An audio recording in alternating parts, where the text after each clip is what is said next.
الحمد لله رب العالمين، وصلى الله على سيدنا محمد وعلى آله وصحبه أجمعين. قال لي مسلمان حياتي صحابية أم درزك يجي بقى دبي الصحابية كيروكي بزاري فرقوت وزارنو أسكي هرم شهيد بك من سبي خاطري خدي تعالى، سبي خاطري ديني خدي تعالى، سبي خاطري كلمة لا إله إلا الله محمد رسول الله. وزاري خذوا بابو حاله عمل ما سمو شو دعوي كر شهيد شو قل يا اخوان شو جاب بيغمبر عليه الصلاة والسلام ويا رسول الله حالي بابي متشيع بيغمبر عليه الصلاة والسلام بيفا نهيري قو حالي بابي تا والله ازويدي بينما جنات هدايا لجم رب العالمين. قو الحمد لله رب العالمين. وإذا تشوف بقر صحابي بيرا قلت يعني بيغمبر عليه الصلاة والسلام بلاوي صحابي كورا قلت الزاري تشبوا البابتا قلت تشبوا يا رسول الله قو خذي تعالى وقت يقول بيا كده عبادي خرا شور كر قو ما بيني ويو خذي تعالى بردها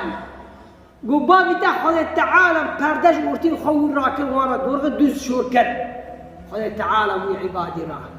وي صحابي را قلت دوز كي شوري بكي بيرا وبيرا قلت عبد من بخص الخازي يا ربي من فقرنا دنياي ازدربك ابن الشهيد هرم سبي خاطريته وخذ تعالى بيرا قلت عبد من قل مسوس ضي فقر الدنياي نما يا تجمن فناقر دنياي دربك ابن يقول يا ربي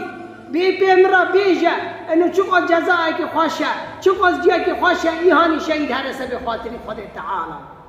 وخذ تعالى آيات خسر حبيبي محمد صلى الله عليه وسلم برقوه ولا تحسبن الذين قتلوا في سبيل الله أموات برني بالتا يا حبيبي من يا محمد إيهاني المرسى بخاطري خذ تعالى أونا مرينا نا أونا ساغن جم رب العالمين أونا جم ساغن جم رب العالمين رزق خذ تعالى دايوانا وصفنا به جنة رب العالمين دايوان وصفنا وجنتنا به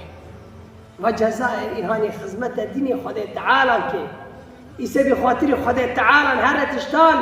دعوة بك تبليغ بك حديثي بيغمبر بيجي آياتي خدي تعالى بيجي يتشتك ديني خدي تعالى يكي عابدي كي تشتك سرقون سفتي خصور ومور ببه يبقى حالي سبي خاطري خدي تعالى يتشوارك يسبي خاطري خدي تعالى أجري وري قيامته بيده. فيا ربي إخلاص نصيبي مكي عمل مجمع قبولك. فيا ربي إخلاص نصيبي مكي عمل مجمع قبولك.